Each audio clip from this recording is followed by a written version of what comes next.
Welcome back to the Jump Show. Great to be back. It's been a bit of a hiatus since us three have been on the show together, but looking forward to the Ante-Post series leading up to the Cheltenham Festival, and today is the first episode in that series. I really enjoyed it last year. I think we all put together what was a decent portfolio, at least it looked decent leading up to it. Maybe didn't quite achieve what we might have hoped, but there were some good prizes in their Ante-Post, and hopefully we can achieve the same this year. Fingers crossed anyway.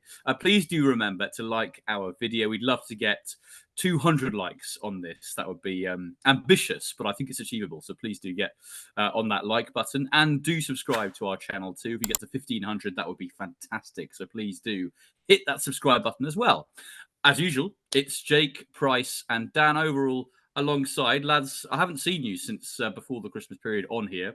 I hope you had a nice festive few weeks, and good New Year's as well. Dan, if I know you like I think I know you, you would have had quite a heavy one on New Year's Eve, I'd imagine. And the thing is, you think that, but I'm going to sorely disappoint you. I just didn't at all. Like I was had options to go down to London. I didn't really fancy the journey down. I ended up having the most tame New Year's I've ever had. Like my mum was ill all day, so we were planning out to go to a restaurant with some family friends, which would have got quite rowdy. But she was ill all day, so literally I was just sat at home with a glass of red wine eating lasagna. Ah, I love it. What about you, Jake? Did you have a good Christmas period? Yeah, I would say it was a nice break, but with the amount of racing that's on, it's actually hard to have a break, isn't it? But no, I'm all refreshed, ready to go, and I'm absolutely buzzing for the Ante-Post series. Can't wait. Yeah, me too. I think it's a really fun thing to do, and hopefully as many of you can comment and get involved as possible after we've put up our first selections. Take a look back at the festive action and 4 of the best performances as voted by you here on YouTube in one of our polls.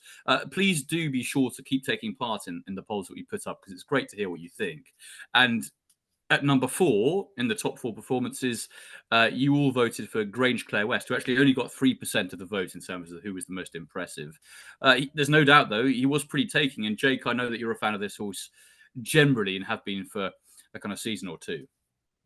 Yeah, I was quite taken by him on his hurdles debut last year and ended up putting him up for the Ballymore. Obviously, that didn't go to plan, but I was very impressed with his second start of offences. I said in our festive preview before Christmas that I really wanted to see him go and back up that performance.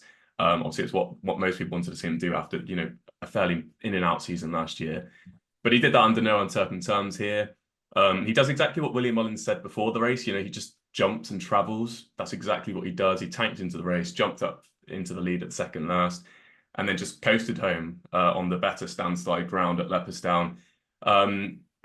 It's hard to take a view on him right now, because I'd rather have him in my festival team than not, with how much I've rated him in the past and how impressive he's been. But winning on the bridle twice now, we still don't really know what he finds for pressure, especially over 3 miles, when he's going to need to find something to beat a horse like Stay Away Faye, who's probably going to end up going to the Cotswold next and taking on a higher caliber of horse himself. So 4-1 is perhaps a little bit short, but I really rate him as a horse, and I will definitely be keeping an eye on seeing what he does next. But what he does next may be up to debate as well, because there's not exactly another 3-mile Grade 1 novice chase for him to go for, is there, before the festival? He's got the Flow Gas at the DRF, which is back over 2.5, so he may end up going to the festival fresh. Obviously, I don't know that, just speculating. But yeah, he's an interesting horse. It's just, with the price at the minute, it's probably hard to really get it stuck into him.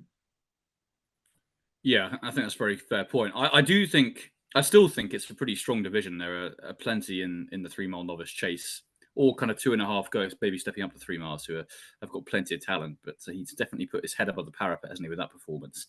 As I say, got 3% of the vote. Gaelic Warrior only got 5% of the vote in the Faheen Novice Chase Grade 1. And I mean, you can understand why when we get to numbers 2 and 1 in the list. But at the same time, I thought it was a really, really taking impressive performance from Gaelic Warrior. We all know how good he is going right-handed. His only 2 defeats thus far in his career have come at Cheltenham, which obviously spells a little bit of concern, doesn't it, approaching the festival? But we know what a fantastically talented beast he is going the other way around. And if you prove that against notably inferior rivals, Il Était Temps trying to go up the inner. We all know what happened there with Patrick and Danny Mullins. But what I think took me most about Gaelic Warrior's performance in that race, it was completely different to his kind of demolition, racing a little bit free job on his chasing debut. And I think he learned plenty from that debut. He was much more contained. Obviously, he had to be in that really heavy ground. But what I loved was that when his rivals came up to him, to his girths, sort of 2 fences from home, he just easily brushed them aside and found 2 or 3 gears extra that they didn't have. And we learnt more about him this time than we did on his chasing debut, in which he was just sent off like a cat on a hot tin roof and wasn't caught. Whereas this time he definitely had to show slightly different attributes, which I think he definitely did. So for me, he was arguably the most impressive winner of the festival, of the Christmas festival. So yeah, I can't wait to see what happens to the Gaelic Warrior. And the big question, of course, is what's he going to do left-handed if they do go to Cheltenham? Surely they're going to. But it would be a worry, wouldn't it, that his 2 weakest efforts so far have both come at the festival. So, yeah, very fascinating, I think, with Gaelic Warrior. I think there's no doubt, though, if they go to Punchestown afterwards, he'll win there because it's the white way round. But yeah, I really like that performance. Number 2 in the list, that was Il est Français, of course, who won the 3-mile quarter start novice chase in fantastique fashion. And he actually got 44% of the vote. And I'm sure all 3 of us on this podcast loved watching it. And it was an electric round of jumping, wasn't it, Dan? I mean, he really took the breath away of everyone. I think he was enjoying that performance. And I know that the crowd there couldn't really believe what they were seeing. No, and he was the one who got my vote as well, to be fair. I was absolutely just blown away by what he'd done. And we mentioned on the Christmas preview that he had a lot to prove, and he was really fairly short considering he still had a lot of questions about him. Obviously, connections had hailed him as this superstar, but we've heard it a million times before, and often, more often than not, doesn't transpire that way. But he handled the quicker ground, he handled the changing conditions, he handled the track no problem, and he just galloped and jumped them into submission. Obviously, the time was substantially quicker than the King George. He had a good horse in Hermes Allen struggling a long way out. Giovinco couldn't really lay up to him either. He was just galloped into submission. His jumping fell to pieces. Kilbeg King's one to keep an eye on when he goes into handicaps, I think. I think he's off 142 now. He's only finished 3rd in his 3 chases so far, but he's a proper 3-miler, so keep an eye on him. But what we saw from Le Francais was electric and really exciting with view to the future. Obviously, looking at the Grand Steep de Paris instead of going to Cheltenham, which I think is sensible given the way their seasons pan out. Obviously, he'd be on the go for a long time if they kept him in training with a view to Cheltenham. And also, for the sake of Broadway Boy, I'm so glad he won't be running in the Brown Advisory because he is a proper horse. And I think Ante-Post prices of 9 to 4 for the King George next year kind of show you where we're looking with him. He's a horse of immense ability. Can't wait to see him again. And he's one of those where I think he might actually drag a lot of people who just won't watch French racing over to watch the races he does competing in France. He was just so impressive. Fair play to Connections for having the guts to say so much about him and to then back it up. Really impressive. Can't wait to see him again. Yeah, he was a joy to watch, wasn't he? I've got to say, actually, in behind, I thought Hermes Allen ran a really good race because I think he did, yeah. He had to take on like a proper machine of a horse. And actually, to be fair, if you try and lie up with Ile Francais, I know he's a few lengths off, but you still had to kind of keep pace with him. You've got to be really good. And he was banged there or thereabouts until kind of 2 out. So I think that he deserves a bit of a mention too. I think he's probably pretty good. Yeah, he ran back up to form, I think. And there's, again, that's just paints Le Francais in a great light. I think there was absolutely no excuse for Hermes Allen. I think he's a 3-miler. I don't really see him not staying the trip as the issue there. I think he ran his race and he's just blown away by an absolute sensational horse. Yeah, most definitely. I think we were all blown away too, weren't we, Jake, by the performance of number 1 in the list, which got the most votes here from our YouTube poll at 47%. What a performance that was in the Savills Chase. I think I can't remember who it was on Twitter said they hadn't seen a chaser at Leopardstown perform to a mark of 180 or higher, a figure of 180 or higher for a long time. But Galopin Deschamps produced that in the Savills. It was something to watch, wasn't it? Yeah, brilliant. I thought he would win this poll by a lot further than he did, which I guess, again, is testament to Le Francais. But yeah, Galopin Deschamps, this is probably one of the best performances I've seen in recent times, definitely. He was just electric. I remember, there was a lot of debate, wasn't there, about whether the Gold Cup had left its mark on these horses. And we did a Twitter Spaces review where we kind of all agreed that we don't think it's left its mark on him. And this just proved that under no uncertain terms. And he was absolutely mustard.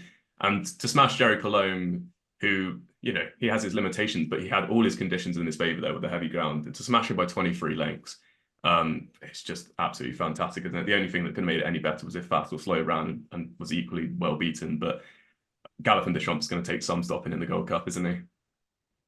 Well, it's a good point you make there, Jake, because he's now even money or there or thereabouts. Dan, what do you think about the price? I mean, we're still, 2.5 months away. It's quite a short price, isn't it, for a Gold Cup? It is, but at the same time, he's probably beaten his main market rival in Jerry Colombe fairly convincingly, and there's no real reason why he'd be able to overturn that deficit. I'm not sure we saw the best of Jerry Colombe on that occasion. I think his proximity to Capodanno and Iron Maximus kind of proves that point. I think he can get closer, but as Jake said, he had his conditions. I guess maybe the caveat with the performance, it's something that applies to Grange Clare West as well, is that he definitely got the better side of the ground on that occasion. I think Paul Townend had a great eye in for the fact that coming wide was the play in those races. Once the rain had got into the ground, it just seemed to be the way that if you came wide on that chase course, you were going to have the better of things. I think the likes of Flooring Porter and Corpus Cross were both on the inside in the novice chase, and they just couldn't really make up the ground as easily as it seemed you could do on the wide outside. But look, I think a return to positive tactics as well has clearly benefited him. My concern with Galloping Deschamps for a bit of last season, especially going into the Gold Cup, was his jumping seemed to lack fluency, especially when he was ridden with restraint, which they almost did seemingly to get the stamina out of him. I think now they just realise he's better jumper when he's ridden prominently, without a shadow of a doubt. And there's no question about his staying ability. So I've seen no reason why they'll revert to kind of quite negative tactics in the future anymore when they can ride him positively, get him jumping better, and he's got assured stamina. He's going to take a hell of a lot of beating if he's in that form. He probably won't be beaten if he is in that form. But again, there is a caveat about him coming wide in that race to maybe extenuate the distance. But he's still got age on his side, and it's good to see a Gold Cup winner back it up and hopefully come back again, because it hasn't always been the case. So fair play, really, really impressive.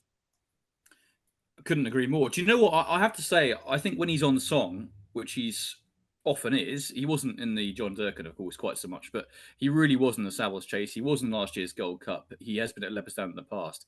He is one of the most exciting horses to watch because he has got that jumping speed. He's so slick over his obstacles, but he's also got the engine, hasn't he?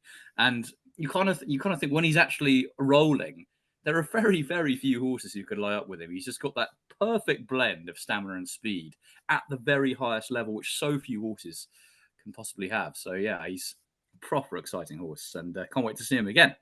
Cool, thanks for that, guys, and for getting involved on that YouTube poll as well. We'll be putting plenty more up throughout the course of the rest of the season. And now we're going to look back at some more slightly under the radar performances from the Christmas period. And Jake, starting with you, a notable effort over the last 3 weeks or so. Yeah, well, I could have gone from any number of races across Ireland. There's been some fantastic racing. But instead, I'm keeping it British and going to Doncaster. Don't get too concerned, though, because it is an Irish horse that won the race, and that's Limerick Lace. I just thought she was absolutely brilliant in the listed Silver Vase Mares Chase.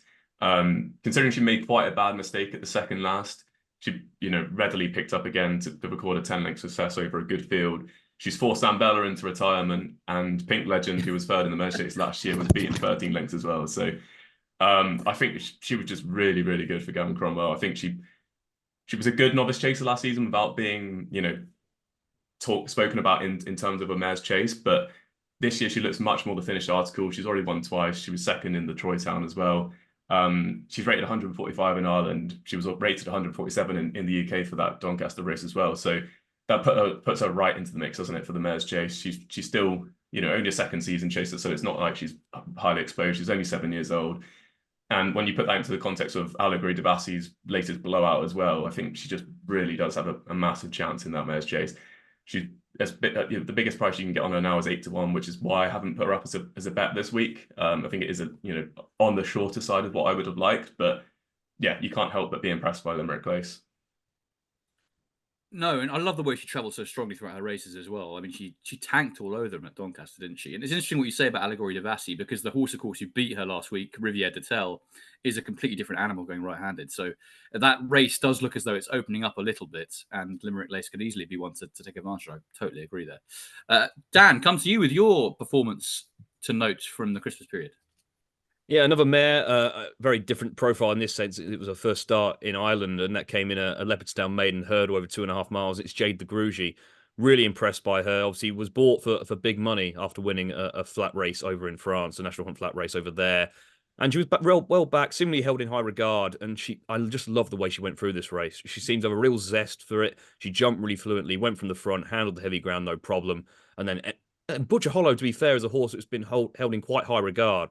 I think they mentioned him, Thomas Cooper, when basically getting a horse who is capable of going to Cheltenham. He had some decent form in the book and just could not live with her in the slightest. Really impressive performance. And I always like mares when they're racing against the geldings. I always think that the substance of that form tends to be slightly higher and worth a bit more. So this was really impressive. Obviously, heavy ground is a caveat and 2.5 miles is a caveat, but I see no reason why she wouldn't be capable of competing at the highest level in mares company. You reckon it's pretty much going to be the trodden path of the Solrena next and onto the Mares Novice Hurdle, which in the past has been a race for horses held up because the field size is so big and they tend to go too much of a pace and it suits those ridden off from off the pace. But the last couple of years, we've seen confirmed strong stayers ridden from the front win quite cosily. So I think she's got a good profile for that race in that regard. Obviously, Willie Mullins has farmed that race in recent years as well. And for Kenny Alexander, who has a tremendous record with mares as well. I think she's about around the 10 to 14 to 1 mark for the Mares Novice Hurdle. I think that's a reasonable price. Like Jake, she was close to being my selection, but I think the price is relatively short, given there's a chance she's going to meet brighter days ahead in that Solrena, which would be a real litmus test for her. I think she could still be one to come back to, but for now I was looking for something at a bit of a landmark price to stand out for episode 1. But really impressed with her and can see her being a big contender come March. Yeah, I thought it was fascinating what Ruby Walsh was saying actually on Racing TV before Jade de Grugy went off in her contest, because he was saying that it'd been a little bit disappointing for Willie Mullins with his novice hurdlers at Leopardstown that week with Mirazur West and Ethical Diamond, who were two of their supposedly best novice hurdlers, disappointing. And before Jade de Grugy went off, he was talking about her and kind of saying, we do really like her, but I'm a little bit worried after what's happened with the other two, disappointing. But there was never a worry at all, was there? She was really impressive. So yeah, really nice filly or mare to look forward to in the future. I'm going to put up a couple very quickly. Sergino is very much entering himself in the Triumph Hurdle picture. He was always likely to be, because he came from France with such a massive reputation, having won on his only start there. He's come here for Nicky Henderson. It was a pretty weak race he performed in at Kempton, but he tanked through it. He found 2 or 3 gears more than his other rivals, and I thought it was a really nice performance. Looking forward to where he goes next. And the other one I was to put up was Favour and Fortune, who ran second in the Tolworth Hurdle at Aintree, which of course is rerouted this year from Sandown. I have to say, I thought it was a much more aesthetically pleasing race at Aintree than it had been in the past at Sandown, because we had more runners because they're not afraid of getting bogged down in heavy ground, and B, I thought it made for a more competitive contest. Obviously, it was unlucky for Farron Glory that he fell when going very well. He might well have won that race. We won't know. In the end, it was Django Bay who came out on top, and Favour and Fortune was second. Django Bay, I don't think, is probably going to be quite good enough to win a Grade 1 at Cheltenham. He's extremely talented. I just worry about him having tactical speed at some points during his races, because he hits the line really strongly. I just be a little bit worried about him getting outpaced. And Favour and Fortune, I think, is probably not good enough either. And what I hope is going to be the plan with him is that he goes to the county hurdle. Now, he needs another run before he goes there, and it'll probably be against something decent, possibly, as Dan was telling me off air, Jericho de Repine. But I don't think he's going to be good enough to beat a Jericho de Repine. However, he's off a mark of 136 at the moment. If he finishes second or third in that race, probably remain unmoved. That's a really nice racing for the county hurdle. And if he goes in that route, in that direction, I think he's that kind of classy novice who could make his mark in a race of that nature. So he's also I like going forward for sure. Right. Time to get on to our Ante-Post bets then. This is number 1 of the season, and looking forward to hearing what Jake has got to say. And I think you're heading for the Triumph Hurdle markets, in which there are quite a few already who have made their claims, but I know that you've got something at a nice price for us. Yeah, as you say, it's an interesting market. Burnt Road is one that, as it stands, I want to take on. I've had that view for a while now. There's a couple others in there that I'll mention in a minute that look fairly on the short side, but my selection actually ran in the Grade 2 Juvenile Hurdle at Leopardstown on Boxing Day, and her name is Cargaze, and she's trained by Willie Mullins, owned by Kenny Alexander. It was a very, very eye-catching run, I thought, because it was a slowly run race, and she pulled hard for about 80% of that. So the combination of the slow gallop and having her first start for 220 days probably, was the big contributing factor towards that. But after they quickened up towards the penultimate flight, she was much more comfortable. Like, you could visibly see that she'd settled. She was forced to go widest of the field, but she travelled up, tanked into contention.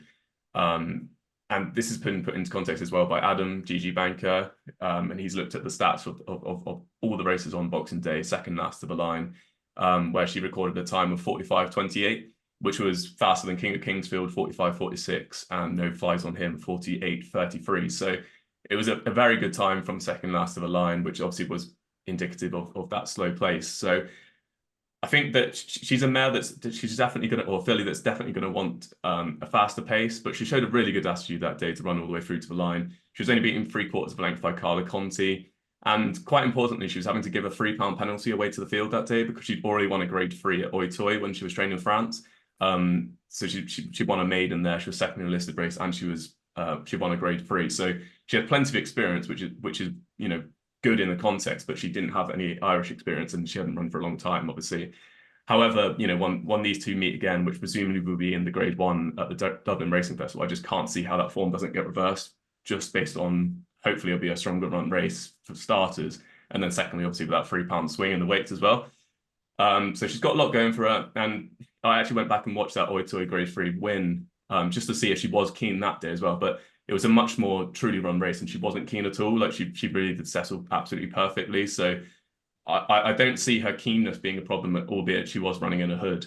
I think that she's actually a very similar mare to Gala Marceau last year in the fact that she's already had the experience in France, came over here, started off in the grade 2, obviously. And I think Gala Marceau kind of matured throughout the season, whereas I don't think Cargese has to mature as much, but I think she definitely can.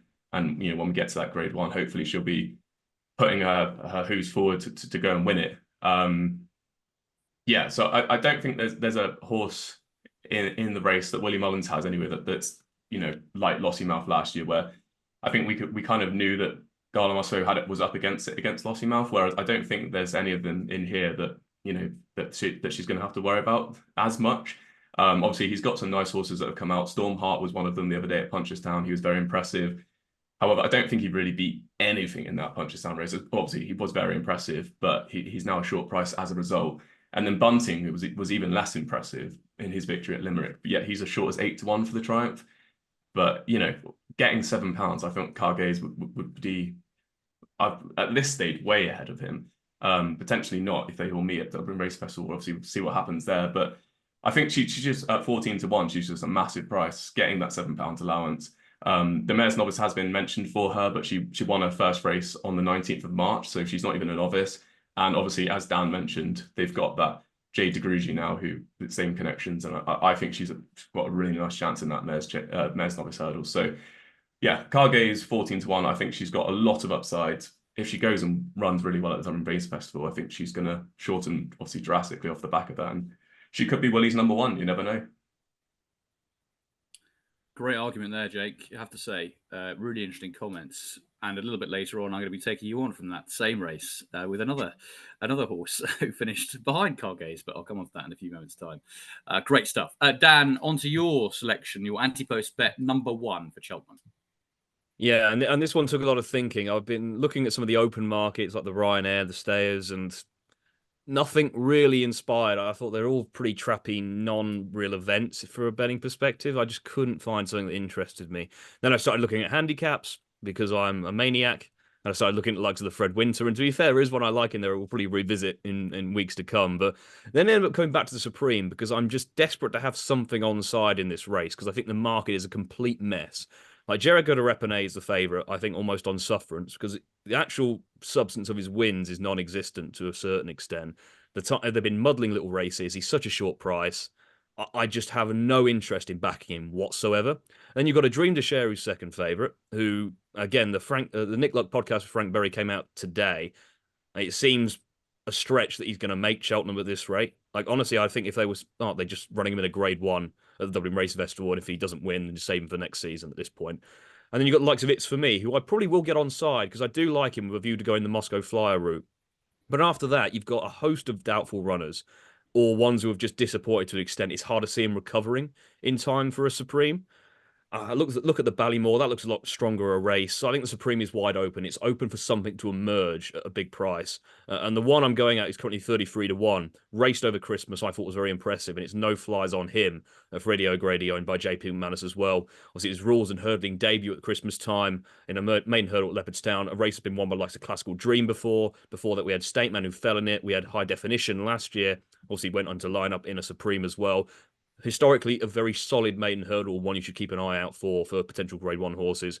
He went from the front there, raced enthusiastically without being keen. I love the way he jumped. Really quick, really low, with plenty of speed. Like, it looked a very natural hurdler to me.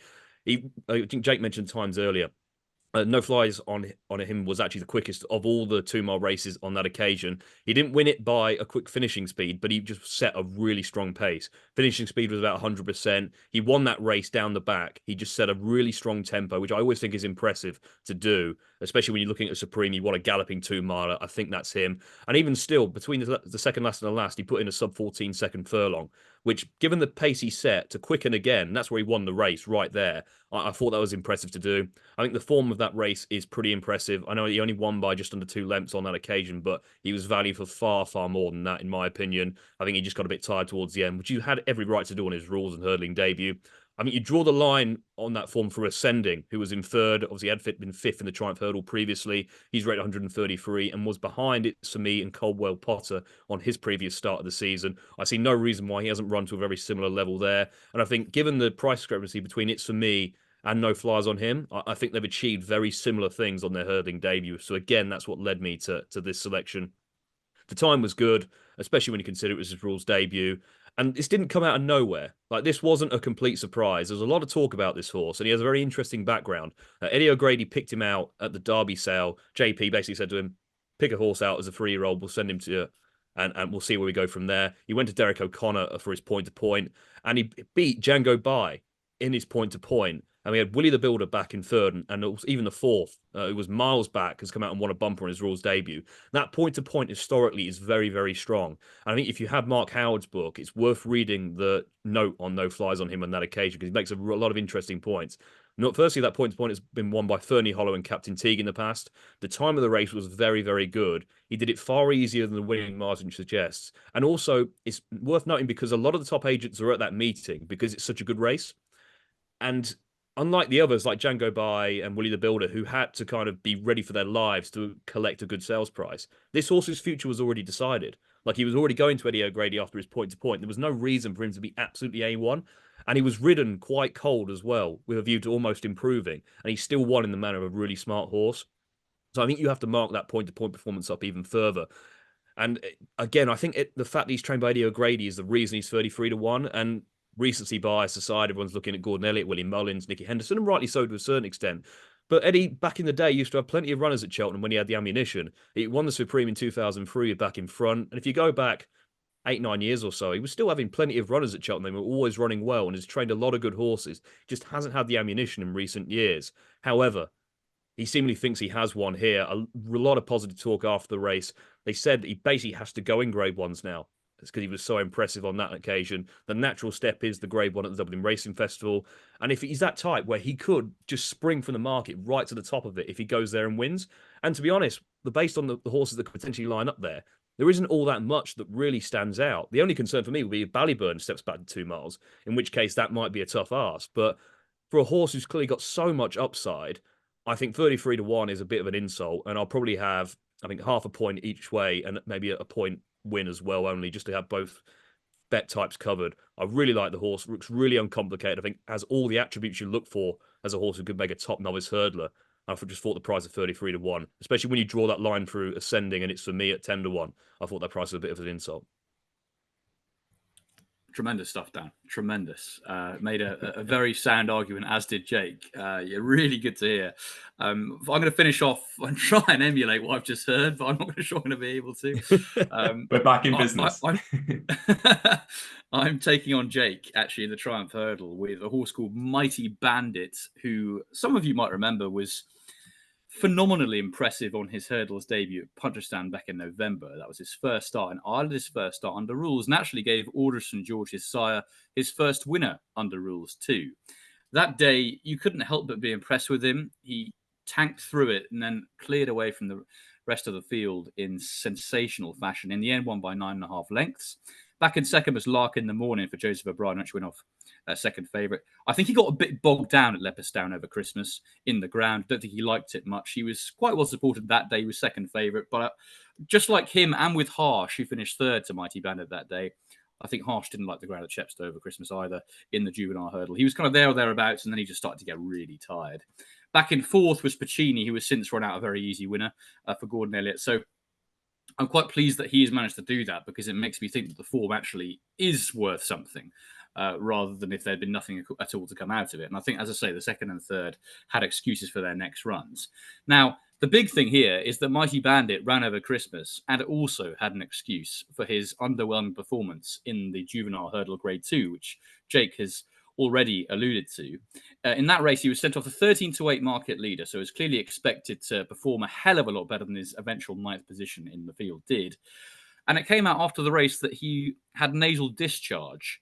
So I wouldn't be a particularly knowledgeable horseman, but I can imagine that if you're suffering from nasal discharge in a race, it's not going to particularly help. And in the race itself, he wasn't actually beaten until sort of round in the home turn. So he was there or thereabouts. And in the end, he was kind of just fading a little bit. But I think you can ignore that run completely, because he had that veritable excuse. It wasn't anything like the horse we saw on his Punchestown debut, where he looked like a real exciting talent. After that race, Gordon Elliott came out and said they'd only done 2 small bits of work with him, so they didn't really expect too much from Mighty Bandit. So the way that he went and drew nearly 10 lengths clear of the rest of the field, so he thought was very exciting. He said that. Therefore, I think you can overlook what happened last time. Now, his acid test is going to come in the Grade 1 Spring Juvenile at the Dublin Racing Festival, because I assume he'll go there. I know Gordon Elliott has also got Carla Conti, who won that Mercedes-Benz at Leopardstown. I would have very little doubt, though, that Mighty Bandit is going to achieve more in his career than Carla Conti will. I think he's a really exciting horse, and you can overlook what happened last time. As far as the Triumph Hurdle market is concerned, it's shaping up into quite a competitive little race. You've got Burdett Road, we all know is so impressive at Cheltenham. I mentioned earlier on this podcast, Sergino. Storm Heart made his debut at Punchestown last week. He was very impressive for Willie Mullins. Bunting has also been impressive over Christmas. And you've got Cargaze, who Jake's already mentioned, Carla Conti further down. At 25-1, though, you've also got Mighty Bandit. Now, he was sent off 13-8 favourite for that race at Leopardstown. Clearly something is wrong with him. If he performs to what he performed at Punchestown in the Dublin Racing Festival, he will be absolutely there or thereabouts. I think he'll win the race, and he most certainly won't be 25-1 for the Triumph Hurdle after that. Now, a lot of it depends on his run in the Dublin Racing Festival, and hopefully he will show us what he can do. Anyway, that's my main reasoning behind Mighty Bandit. So fingers crossed he can run a big race in February, and we'll see him at Cheltenham, because he's a horse I do like. And actually, if you do remember, last year I tipped up Blood Destiny for the Triumph Hurdle at 20-1. He ended up going on, I think, 2-1. Yeah, well, he ended up going for like 2-1. He was backed in 7-4 at some point, and he didn't go yard. So I'm hoping for a little bit of respite this year, and hopefully a much better performance from my Triumph Hurdle pick. So I look forward to the rematch at the DRF. Yeah, God, yeah. I can't wait. You know what's going to happen? Nürburgring is going to come out and win and beat us all. Yeah. Fingers crossed that won't happen. Cheers, guys. That was good fun. And hopefully 3 nice Ante-Post hopes to go to war with there. So fingers crossed. Yeah, I think it's nice to get the series back up and running, isn't it, Jake? It's good fun. It gets you in the spirit of things. Absolutely. And it makes you look at the weekend's racing in a different light. So yeah, we'll hopefully be keeping you abreast of all the market movers throughout the weeks, and hopefully we'll put up some winning bets as well. Yeah, I'm looking forward to next week's Ante-Post, where Dan is obviously going to tip something in a handicap. Oh, it was dangerously close this week. You have no idea. I've got inside quotes on a 4-year-old hurdler. You have no idea what's coming. Oh, I love it. Absolutely love it. All right, cheers, boys. Thank you very much. Thank you all you to watching at home and listening as well. Remember, please, to comment with your Ante-Post bet if you've had one so far, or indeed what your biggest fancy is for the Cheltenham Festival as it stands, maybe at a price. We'd love to hear from you. That's it. Until next week from The Jump Show, it's goodbye.